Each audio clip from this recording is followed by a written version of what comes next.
Shri Annapurneshwari tours and travels చూస్తున్న ప్రేక్షకులందరికీ శుభోదయం. లాస్ట్ వీడియోలో కుంభమేళాలో క్లోక్ రూమ్ వివరాలు తెలుసుకున్నాం కదా. ఈ వీడియోలో నాగసాధువులు అఘోరాల గురించి నాకు తెలిసిన మేరకు తెలియజేస్తానండి. మన ఛానల్ని కొత్తగా చూస్తున్న వాళ్ళైతే ప్లీజ్ సబ్స్క్రైబ్ చేసుకోండి. పక్కనే ఉన్న బెల్ ఐకాన్ కూడా క్లిక్ చేసేయండి. అప్పుడే నేను అప్లోడ్ చేసే ప్రతి వీడియో కూడా మిస్ కాకుండా చూడవచ్చు. మహాకుంభమేళ ఉత్సవమో వేడుకనో మాత్రమే కాదు, మోక్ష మార్గం, అంతకు మించి జీవితకాలపు జ్ఞాపకం. ఆ గంగమ్మ వడికి చేరుకుని స్నానం ఆచరిస్తే సకల పాపాలు తొలగిపోతాయని భక్తుల నమ్మకం. కుంభమేళాకు దేవుళ్లే దిగి వస్తారని ప్రతీతి. ప్రయాగ్రాజ్లో ప్రతి అణువులోనూ ఈ 45 రోజులు దైవత్వమే కనిపిస్తుంది. కుంభమేళాలో మాత్రమే రకరకాల సాధువులు, పండితులు కనిపిస్తారు. ఇంతకీ ఎవరు వాళ్ళు? ఎక్కడి నుంచి వస్తారు? దేవుడి కోసము దేవుడి తరపున వస్తారా? కుంభమేళలో వాళ్ళ ప్రాముఖ్యత ఏమిటో తెలుసుకుందాం. భారతీయ సంస్కృతి, ఆధ్యాత్మికత విశ్వాసానికి చిహ్నం కుంభమేళ. 12 ఏళ్లకు ఒకసారి జరిగే ఈ ఉత్సవం మతపరమైన కార్యక్రమమే కాదు, భారత సంప్రదాయాలు, ఆధ్యాత్మిక వారసత్వాన్ని జరుపుకునే వేడుక కూడా. గంగా, యమున, సరస్వతి నదులు కలిసే దివ్య సంగమం ప్రయాగ్రాజ్. ఇది దేవతల పవిత్ర భూమి. దీన్ని దర్శించుకుంటే జనన మరణ చక్రం నుంచి విముక్తి పొందవచ్చని భక్తుల నమ్మకం. త్రివేణి సంగమంలో స్నానం చేస్తే పాపాలకు ప్రాయశ్చిత్తం చేసుకోవడమే కాదు, ఆత్మను శుద్ధి చేసుకుని మోక్షాన్ని పొందే మార్గం కూడా అని విశ్వాసం. వాళ్లకు బంధాలు ఉండవు, అనుబంధాలు ఉండవు. సర్వం త్యజించి సన్యాస జీవితాన్ని గడుపుతారు. చలికాలమైనా ఎండాకాలమైనా ఎలాంటి దుస్తులు ధరించరు. తపస్సు, ధ్యానం, బ్రహ్మచర్యాన్ని పాటిస్తారు. జనవాసానికి చాలా దూరంగా ఉంటారు. కుంభమేళ సమయంలో మాత్రమే జనాలకు కనిపిస్తారు. వాళ్లే నాగసాధువులు. వాళ్ళనే హిందూ ధర్మ యోధులని కూడా పిలుస్తూ ఉంటారు. భవిష్యత్ తరాలకు భారతీయ సంస్కృతి చేర్చే వారధులుగా కనిపిస్తూ ఉంటారు. ఇందులో నాగసాధువులు ప్రత్యేకం అనిపిస్తూ ఉంటారు. నాగసాధువులు లేకుండా కుంభమేళాను ఊహించలేము. ఇక్కడికి వచ్చే సాధువుల జీవన శైలి, వస్త్రధారణ, భక్తి ప్రత్యేకంగా ఉంటుంది. భిన్న సంప్రదాయాలు, విభిన్న తాత్వికత అనుసరించే రకరకాల సాధువులంతా కుంభమేళాలో కలుసుకుంటూ ఉంటారు. 144 ఏళ్లకు ఒకసారి వచ్చే మహాకుంభమేళ 45 రోజుల పాటు ప్రయాగరాజ్ లో జరుగుతుంది. ఈసారి 40 కోట్ల మంది మహాకుంభమేళకు వస్తారని అంచనా. ఈ కుంభమేళాలో 4 రకాలుంటాయి. మొదటిది మహాకుంభమేళ. ప్రతి 144 సంవత్సరాలకు ఒకసారి అలహాబాద్ లోని ప్రయాగ్రాజ్ దగ్గర జరుగుతుంది. రెండవది పూర్ణ కుంభమేళ. ఇది కూడా ప్రయాగ్రాజ్ దగ్గర ప్రతి 12 సంవత్సరాలకు ఒకసారి జరుగుతుంది. మూడవది అర్ధ కుంభమేళ. ఇది ప్రతి 6 సంవత్సరాలకి ఒకసారి జరుగుతుంది. ఇది కూడా జరిగేది 2 చోట్లలో, ప్రయాగ్రాజ్ మరియు హరిద్వార్ లో జరుగుతుంది. చివరగా 4వది మాఘమేళ. ఇది ప్రతి 3 సంవత్సరాలకి ఒకసారి నాసిక్, ప్రయాగ్రాజ్, ఉజ్జయిని మరియు హరిద్వార్ లో జరుగుతుంది.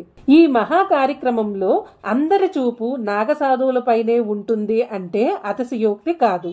వారే సెంటర్ ఆఫ్ అట్రాక్షన్ కూడా. వీరి మూలాలు మొహంజదారో కాలానికి సంబంధించినవి. నాగ సన్యాసులు శివుడు భక్తులు. శివుడిని మాత్రమే ఆరాధిస్తారు. సమాజాన్ని, కుటుంబాన్ని, మానవ సంబంధాలను, సంపదలను పూర్తిగా త్యజించి జీవిస్తారు. నాగ సన్యాసులు హిందూ మతానికి ప్రధాన రక్షకులు కాబట్టి కుంభమేళాలో రాజస్నానము మొదటిగా వీరితోనే చేయించి గౌరవిస్తారు. కుంభమేళ పుణ్యస్నానాల తేదీలు తెలిసినవే కదా. మొదటి షాహీ స్నానం జనవరి 14న ముగిసింది. ఇప్పుడు రాబోయే షాహీ స్నానం అతి ముఖ్యమైనది. జనవరి 29న మౌని అమావాస్య రోజున ఉంటుంది. మన భారతదేశంలో పౌర్ణమికి, అమావాస్యకి ఎంత ప్రాముఖ్యత ఉంటుందో మనందరికీ తెలిసిందే కదా. అలాంటి మౌని అమావాస్య రోజున 10 కోట్ల మంది ప్రజలు ప్రయాగ్రాజుకు వస్తారని అంచనా.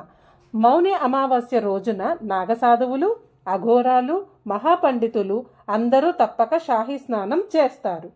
ఒక్కసారి నాగసాధువులు ప్రయాగ్రాజులో స్నానం చేయగానే అక్కడ ఉన్నటువంటి ఆ నీటికి అందులోని శక్తి వస్తుందని భక్తుల యొక్క ప్రగాఢమైన విశ్వాసం. నాగసాధువుల ఆశీర్వాదాలు తీసుకోవడం కోసం భక్తులు పోటీలు పడుతూ ఉంటారు.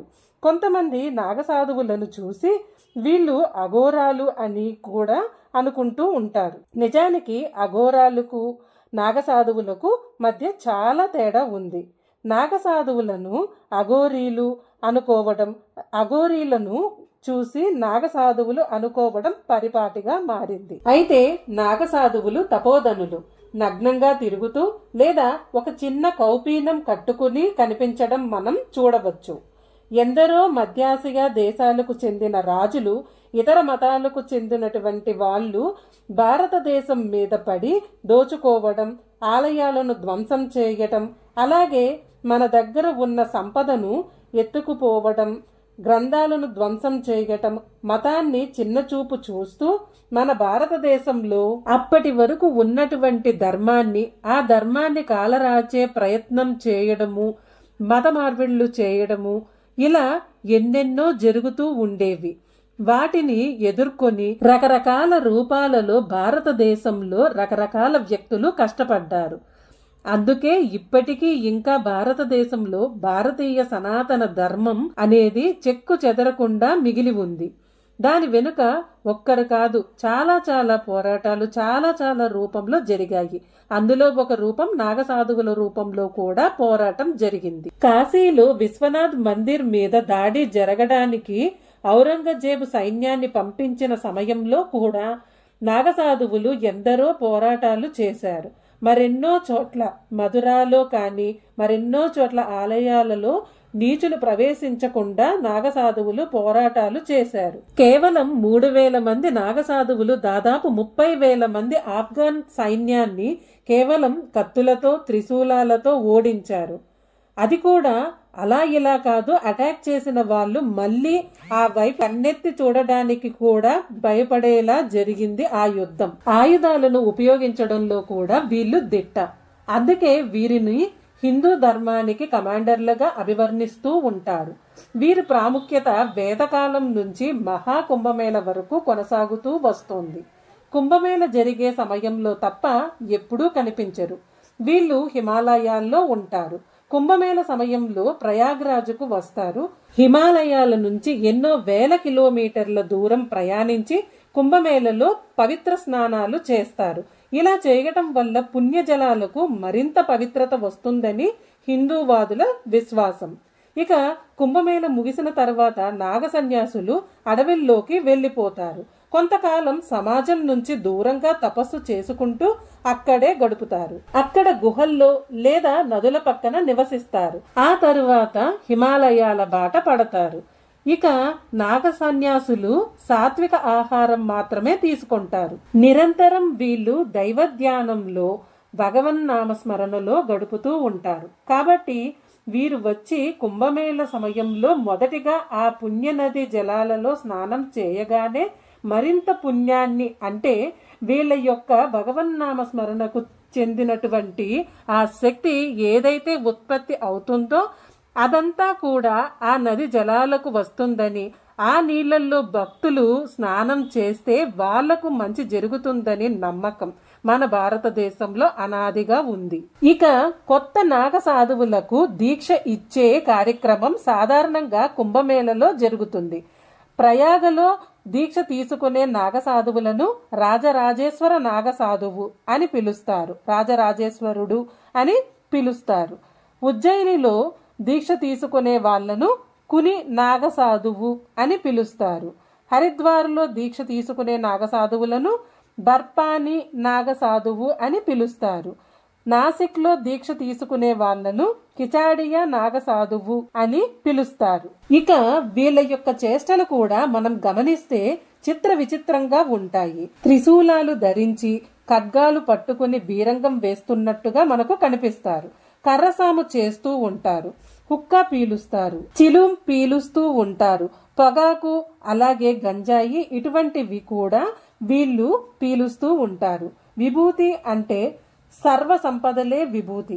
కాబట్టి ఆ పరమశివుడు స్వయంగా ధరించే విభూతిని వీరు కూడా సర్వాలంకారంగా ఉపయోగిస్తారు. వీళ్ళు సామాన్య ప్రజలు ఎవ్వరూ కూడా చేయడానికి సాహసించని యోగాభ్యాసాలు, యోగాసనాలు వీళ్ళు వేస్తూ ఉంటారు.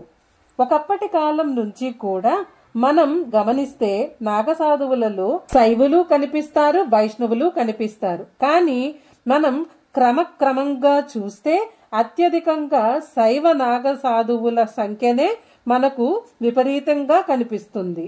అంటే మొత్తం ప్రస్తుతం భారతదేశంలో 5 లక్షల నుంచి 5.5 లక్షల మధ్యలో నాగసాధువులు ఉన్నట్టుగా కొన్ని అంచనాలు, కొన్ని లెక్కలు చెప్తున్నాయి. నిజానికి ఎవరెవరు ఎంతమంది ఉన్నారు, నాగసాధువులు వాళ్ళ పేర్లేమిటి, లెక్కలేమిటి అని ఎవ్వరూ కూడా ఇప్పటి వరకు తీయలేదు. కానీ మహాకుంభమేళకు, కుంభమేళకు, అర్ధకుంభమేళకు వీళ్ళు హాజరవుతూ ఉంటారు కదా. ఆ సమయంలో వచ్చే నాగసాధువుల యొక్క సంఖ్యను వీటన్నిటినీ తీసుకొని ఉజ్జాయింపుగా లెక్క వేస్తే 5 లక్షల నుంచి 5.5 లక్షల మధ్యలో నాగసాధువులు ప్రస్తుతం భారతదేశంలో ఉన్నారన్నది స్పష్టంగా అర్థమవుతుంది. ఒక్కసారి మహాకుంభమేళ ముగిసిందా, ఆ తర్వాత నాగసాధువులు ఎలా వచ్చారో అలాగే అకస్మాత్తుగా మాయమైపోతారు, ప్రచండ వేగంతో మాయమైపోతారు. ఇక ఆ తర్వాత వాళ్ళని పట్టుకోవడం కూడా చాలా కష్టం. మళ్ళీ వాళ్ళ యొక్క నెలవులు, ప్రాంతాలు ఎక్కడైతే ఉంటాయో ఉజ్జయిని, హరిద్వార్, రిషికేశ్, కాశీ, ఈశాన్య భారతం, అలాగే నాసిక్ చుట్టుపక్కల, ప్రయాగ్రాజ్ చుట్టుపక్కల, హిమాలయాలలో ఇక ఎక్కడెక్కడికి వీళ్ళు వెళ్ళిపోతారో మనకు తెలియదు. ఇక ఆ తర్వాత మళ్ళీ వీళ్ళు ఏం చేస్తున్నారో, మళ్ళీ ఎప్పుడు వీళ్ళు బయటికి వస్తారో ఏంటి ఏమీ తెలియదు. మళ్ళీ కుంభమేళలో మాత్రమే ఇంతమంది నాగసాధువులను మనం చూడగలుగుతాం. కానీ భారతీయ సనాతన ధర్మాన్ని బ్రతికించాలి అన్న ఉద్దేశము, లక్ష్యము, భారతీయ సనాతన ధర్మానికి ఎవరైనా సరే వ్యతిరేకంగా పని చేస్తూ ఉన్నారంటే ఖచ్చితంగా వీళ్ళు అగ్రహోదర్గులవుతారు. కాకపోతే నిరంతరం భగవన్నామస్మరణ, దైవధ్యానము అందులోనే నిరంతరము ఉంటూ ఉండడం వల్ల వీళ్ళ శరీరం నుంచి ఒక రకమైన కాంతి వెలువడుతూ ఉంటుందని నాగసాధువులను అతి దగ్గర నుంచి చూసిన వాళ్ళు చెప్తూ ఉంటారు. అయితే కొంతమంది నాగసాధువులకు అతీంద్రియ శక్తులు కూడా ఉన్నాయని, వాళ్ళు గాలిలో కూడా ప్రయాణం చేయగలరు అని, సూక్ష్మ రూపంలో కూడా ప్రయాణం చేయగలరు అని నమ్మేవాళ్ళు ఉన్నారు. వీటన్నింటినీ కొట్టిపడేసే హేతువాదులు కూడా మరోవైపు ఉండనే ఉన్నారు. దాదాపు మన భారతదేశంలో హిమాలయాల్లో అక్కడక్కడ 17 అఖాడాలు ఉన్నాయి. అంటే దేనికవి ప్రత్యేకం. 15 నుంచి 20 సంవత్సరాల వయసులో ఒక యువకుడిని నాగసాధువుగా మారుస్తారు. దాదాపు సన్యాస దీక్ష లాంటిదే. కాబట్టి సన్యాసికి, అఘోరాకి, నాగసాధువుకి చిన్న తేడా ఉంది. అందరూ సన్యాసి గాని, అఘోరా గాని, నాగసాధువు గాని మొట్టమొదట వాళ్ళు చేసేది ఏమిటంటే వాళ్ళ శరీరానికి వాళ్ళే పిండం పెట్టుకుంటారు. మొదటగా తల్లిదండ్రులకు పిండం పెట్టిస్తారు, తర్వాత వాళ్ళకు కూడా పిండం పెట్టిస్తారు. తర్వాత ప్రాపంచికమైన ఏ విషయ భోగలాలసల్లోనూ వాళ్ళు పడరు. అంటే డబ్బు తీసుకోరు. ఆ డబ్బుతో పని లేదు, బట్టలతో పని లేదు, ఇంటితో పని లేదు, ఊరితో పని లేదు, కులముతో పని లేదు, మతముతో పని లేదు. వాళ్లకున్న ఒకే ఒక్క పని భారతదేశం యొక్క ధర్మాన్ని కాపాడే సన్యాసి యోధులు వాళ్ళు. మనకి 2 పదాలు ఉన్నాయి, తపస్సు మరియు దీక్ష. తపస్సు చేసేవాడిది తప్పకుండా ముగుస్తుంది. ఉదాహరణకు రావణాసురుడు తపస్సు చేస్తాడు. శివుడు ప్రత్యక్షం కాగానే, ఆ కోరిక తీరగానే, వరం రాగానే తపస్సు ముగుస్తుంది. కానీ దీక్ష వేరు. దీక్ష అన్నది జీవితకాలం. పొందే ఫలముతో సంబంధం లేదు. నిరంతరము ఒక ఎరుకతో కలిగి ఉండటం, ఆ ఎరుకని జీవన విధానంగా మార్చుకోవడం. కాబట్టి నాగసాధువులు జీవితకాలం ఒకానొక దీక్షను పాటిస్తారు. వీరి శరీరమంతా బూడిద ఉంటుంది. ఆ బూడిద కూడా మామూలు బూడిద కాదు. ఏదైనా ఒక మృత కళేబరాన్ని కాల్చిన తరువాత ఆ శ్మశానంలో దొరికే బూడిదను రాసుకుంటారు. హిందూ మతంలో మామూలుగా 16 అలంకారాలు ఉంటాయి. పెళ్లైన మహిళలు వాటిని నిర్వహిస్తారు. అయితే నాగసాధువులు 17 అలంకరణలు చేస్తారు. ఆ తర్వాత మాత్రమే రాజస్నానం కోసం సంగమంలో స్నానం చేస్తారు.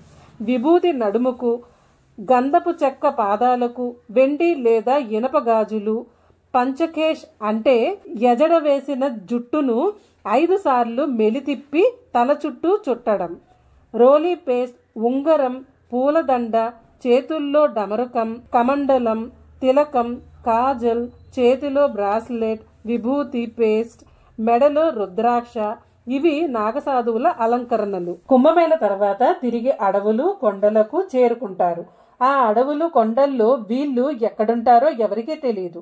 లక్షలాది మంది నాగసాధువులు ఎలాంటి వాహనం ఉపయోగించకుండా, జనాల దృష్టిలో పడకుండా కుంభమేళకు ఎలా చేరుకుంటారన్నది ఇప్పటికీ మిస్టరీనే. నాగసాధువులు ఎలా వస్తారు, ఎలా వెళ్తారు, ఎక్కడికి వెళ్తారు అనే దాని మీద చాలా మంది చాలా ప్రయోగాలు చేశారు. వారి జాడ కనిపెట్టడానికి ప్రయత్నం చేశారు. అయితే వారి ప్రయోగాలకు కూడా అంతుచిక్కని ప్రశ్నగానే మిగిలిపోయింది నాగాల జర్నీ. కొంతమంది నాగసాధువులు కాశీ, హరిద్వార్, రిషికేశ్, ఉజ్జయిని లాంటి పుణ్యక్షేత్రాలలో నివసిస్తూ ఉంటారు.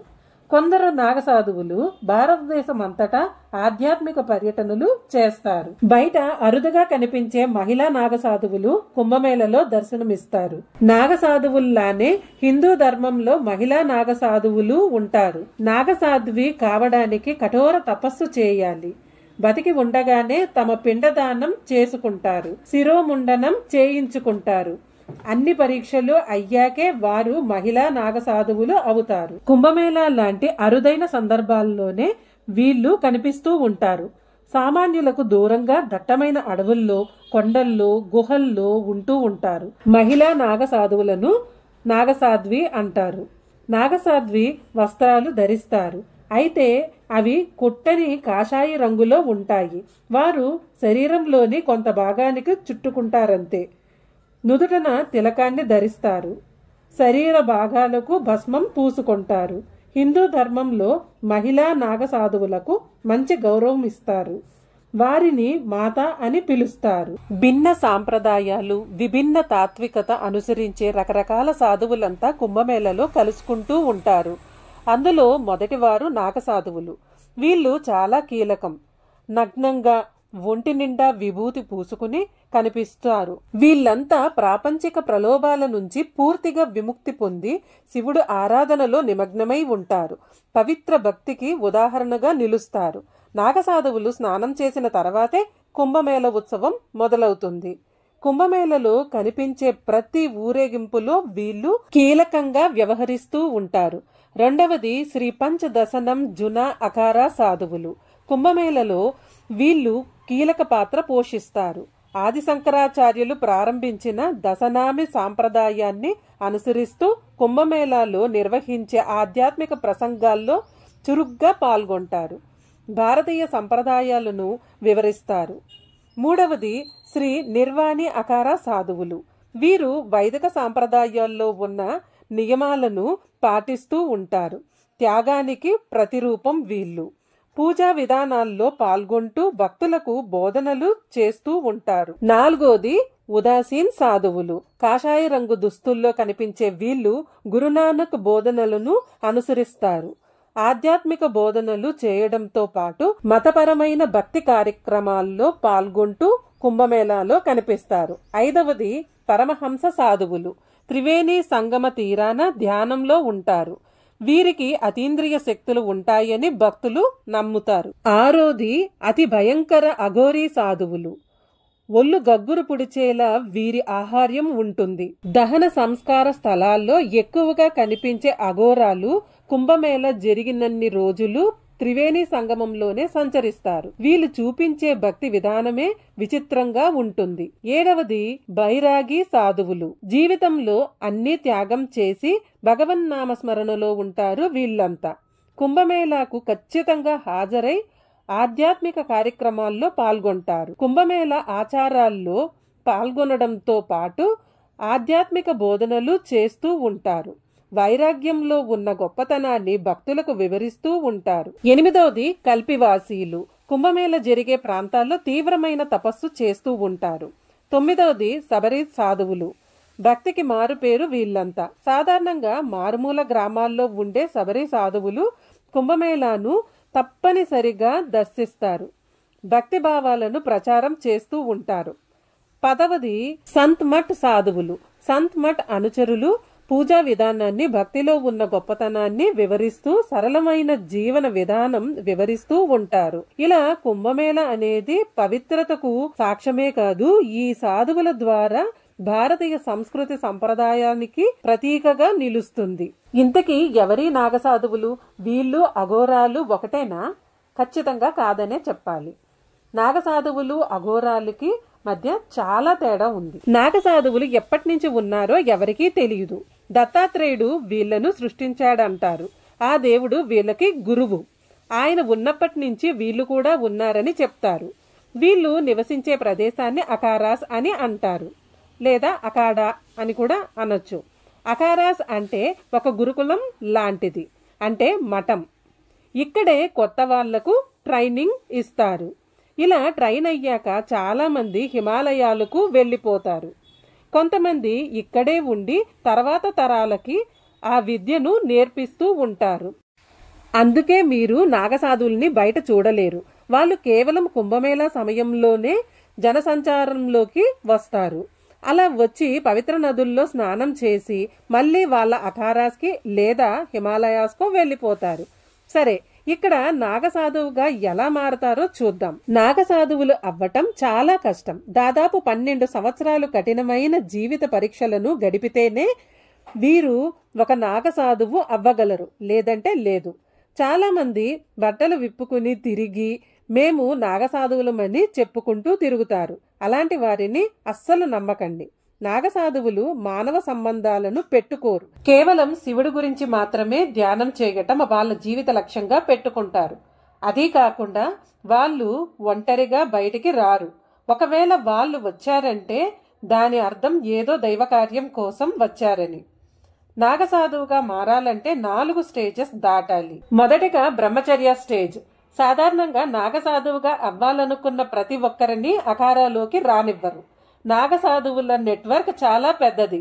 భారతదేశం మొత్తంలో మనకి తెలియకుండానే లక్షల్లో సేవకులు ఉంటారు. కాబట్టి ఒక వ్యక్తి నాగసాధువు అవ్వాలని వచ్చినప్పుడు ఆ వ్యక్తి గతంలో ఎలా బ్రతికాడో, అంటే మర్డర్ చేసి తప్పించుకోవడానికి ఈ నాగసాధువు వేషాలు వేసుకుని తిరుగుతారు కదా, అలాంటివి ఏమైనా చేసి వచ్చాడా అని, లేదా అతను నిజంగానే నాగసాధువు అవ్వటానికి వచ్చాడా అని తెలుసుకుంటారు. అలా తెలుసుకున్నాకే అఖారాలోకి రానిస్తారు. ఏమైనా తేడాగా అనిపిస్తే అటు నుంచి అటే బయటకు పంపించేస్తారు. ఒకసారి అఖారాలోకి అడుగు పెట్టాక అసలు పరీక్ష మొదలవుతుంది. అతను సాధువుగా బ్రతకగలడా లేదా అని కొన్ని వేల పరీక్షలు పెడతారు. బ్రహ్మచర్యం నాగసాధువు పాటించే కఠినమైన శిక్షణలు, ఆహార అలవాట్లు, నిద్ర, భయం, కోపం, బాధ ఇలాంటి ప్రతి ఎమోషన్స్ కి పరీక్షలు పెడుతూనే ఉంటారు.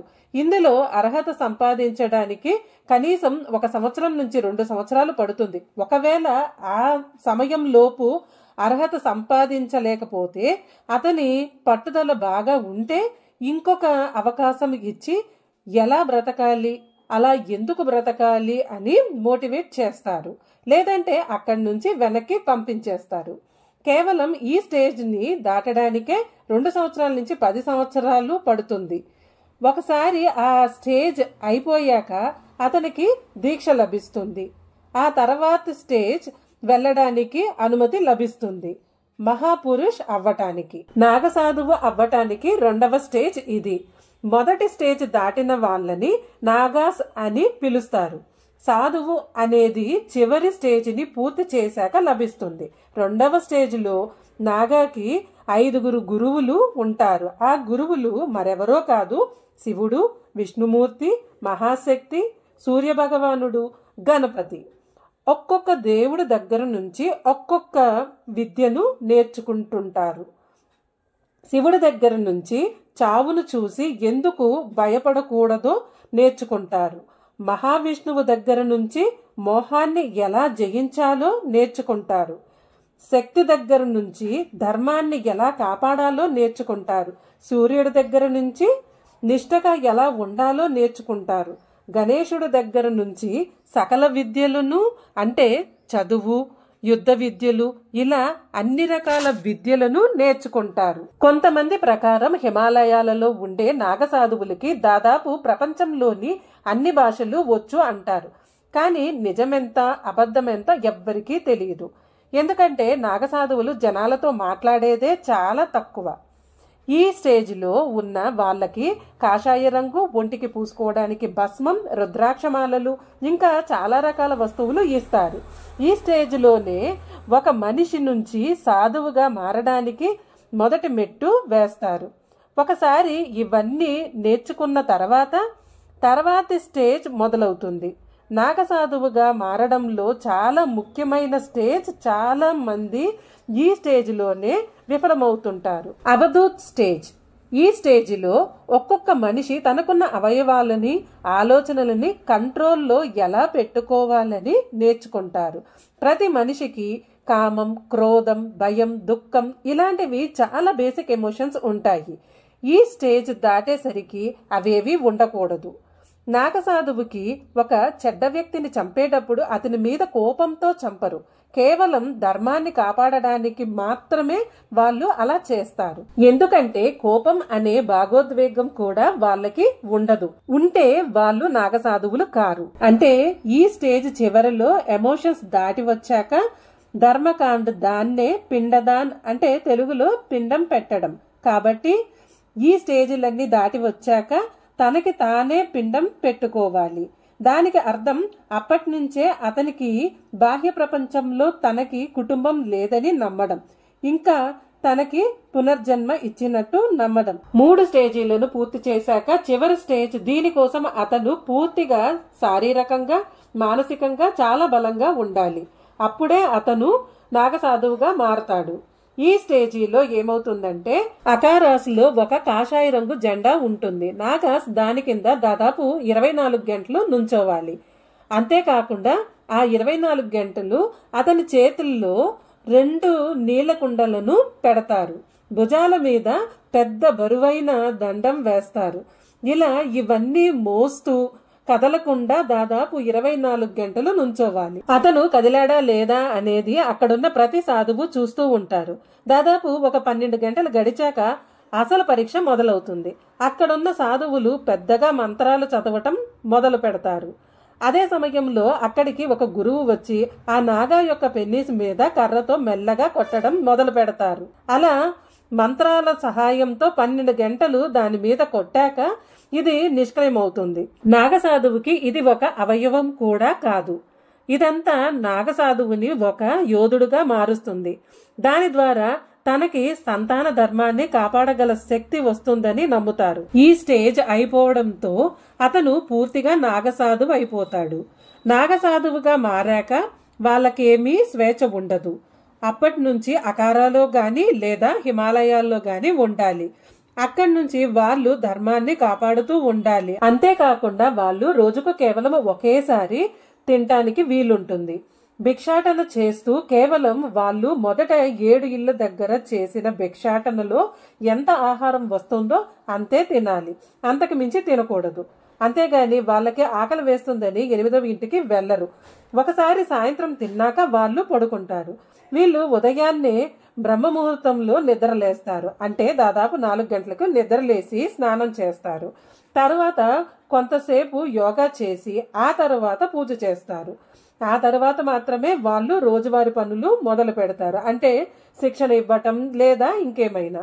ఆ తర్వాత మధ్యాహ్నం భిక్షాటనకి వెళ్తారు. అలా వచ్చిన భిక్షాన్ని తిని నిద్రపోతారు. ఇదే వాళ్ళ ప్రతిరోజు జీవన శైలి. ఇవన్నీ కాకుండా వీళ్ళు రహస్యంగా చేసే పని ఇంకొకటి కూడా ఉంటుంది. కానీ ఇంతవరకు ఇలా చేస్తారని ఎవరూ ప్రూవ్ చేయలేకపోయారు. కానీ కొంతమంది ప్రకారం వీళ్ళు రహస్యంగా సనాతన ధర్మాన్ని, దేవాలయాన్ని రక్షిస్తున్నారని చెప్తారు. ఆ సమయంలో ఎవరైనా చెడ్డవాళ్ళు వస్తే చంపడానికైనా వెనకాడరని చాలా మంది చెబుతారు. నాగసాధువులు, అఘోరాలు ఇద్దరూ కూడా ధర్మాన్ని కాపాడుతారు. కానీ అఘోరాస్ ఒకరికొకరు సహాయం చేస్తూ ధర్మాన్ని కాపాడుతూ ఉంటారు. కానీ నాగసాధువు వచ్చేసరికి ధర్మం తప్పిన వాళ్ళని చంపి ధర్మాన్ని నిలబెడుతూ ఉంటారు. కానీ మనకి నాగసాధువులు సాఫ్ట్ గాను, అఘోరాలు భయంకరంగాను కనిపిస్తూ ఉంటారు కదా. దానికి కారణం అఘోరాల అలవాట్లు మరియు వాళ్ళు దేవుణ్ణి పూజించే విధానం చాలా విభిన్నంగా ఉంటుంది మరియు భయంకరంగా కూడా ఉంటాయి. అందుకని వాళ్ళకి మనుషులు భయపడతారు. నాగసాధువులు చాలా సాఫ్ట్ గా కనిపిస్తారు, అందుకే వాళ్ళను చూస్తే భక్తి కలుగుతుంది. పోలికలను బట్టి మనిషిని అంచనా వేయకూడదంటే ఇదేనేమో. అంతేకాకుండా ఇద్దరు పూజా పద్ధతులు కూడా చాలా వేరేగా ఉంటాయి. అఘోరాస్ కాళీమాతని, మహాదేవుడిని పూజిస్తారు. నాగసాధువులు మహాదేవుడితో పాటు మిగతా దేవతలందరినీ పూజిస్తారు, ముఖ్యంగా త్రిమూర్తులను అంటే బ్రహ్మ, విష్ణు, మహేశ్వరులను. చాలా మంది అఘోరాస్ బట్టలు కట్టుకోరని అనుకుంటారు, కానీ అఘోరాస్ జంతు చర్మాన్ని కప్పుకుంటారు. బట్టలను కట్టుకోనిది నాగసాధువులు మాత్రమే. అఘోరాస్ లో కూడా కొంతమంది బట్టలు కట్టుకోకుండా ఉంటారు, కానీ నాగసాధువుల్లో మాత్రం ఎవ్వరూ కట్టుకోరు, ఒక్క నాగసాధ్వీలు తప్ప. నాగసాధ్వీలు అంటే ఆడవారు, ఆడ నాగసాధువులు. కేవలం వీళ్ళంతా వాళ్ళ శరీరాన్ని కాషాయ వస్త్రాలతోనే కప్పుకుంటారు. వీళ్ళకు కూడా శిక్షణ ఒకేలా ఉంటుంది. మగవారికి ఆడవారికి ఒకటే పద్ధతి ఉంటుంది.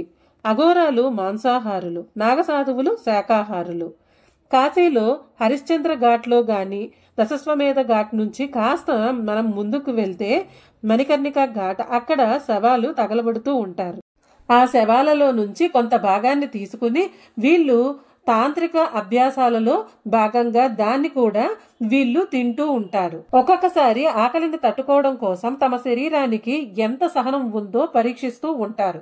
అంటే చాలా కాలం ఉపవాసం ఉండడం లేదా తక్కువ ఆహారాన్ని తీసుకుంటూ ఉండడం, ఇవన్నీ కూడా వీళ్ళు చేస్తూ ఉంటారు. ఇక నాగసాధువుల విషయానికి వస్తే సాత్వికమైన ఆహారము, అలాగే కొన్ని సందర్భాలలో ఉపవాసం ఉంటారు. శివరాత్రి రోజున కఠినమైన ఉపవాసాన్ని చేస్తారు. ఆహార నియమాలకు సంబంధించి, త్రిగుణాలకు సంబంధించి సాత్విక, రాజసిక, తామసిక ఈ వేదాన్ని వీళ్ళు ప్రస్ఫుటంగా గుర్తించి ప్రముఖంగా పాటిస్తారు. ఉదాహరణకు తామసిక ఆహారం అనగానే మాంసము, మద్యము ఇవన్నీ వస్తాయి. రాజసిక ఆహారం అనగానే మసాలాలు, ఉప్పులు, కారాలు బాగా దట్టించినటువంటి కూరలు, ఇటువంటివన్నీ రాజసిక ఆహారం కిందకి వస్తాయి.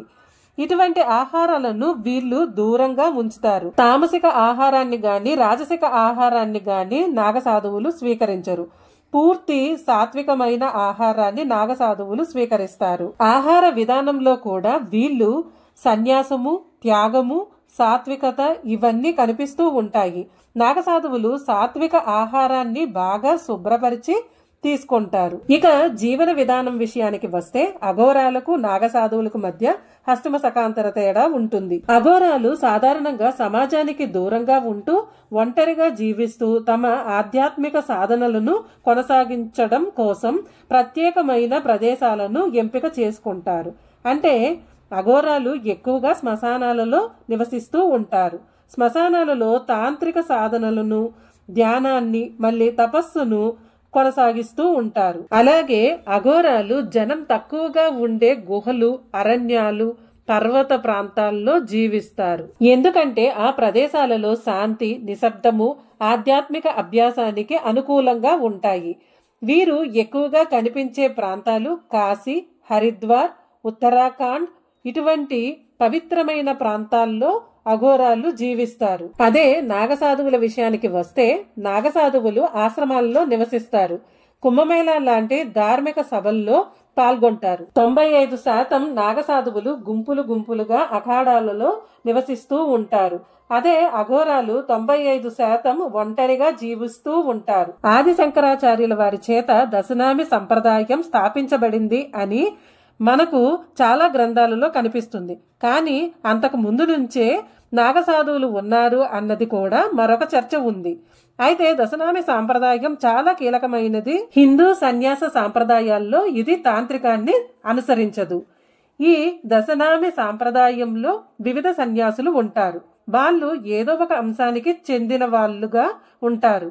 గిరి, పర్వత, సరస్వతి, భారతి, తీర్థ, అరణ్య, వన, పూరి, ఆశ్రమ, సాగర ఇటువంటి దశనామి సాంప్రదాయాలు ఉన్నాయన్నమాట.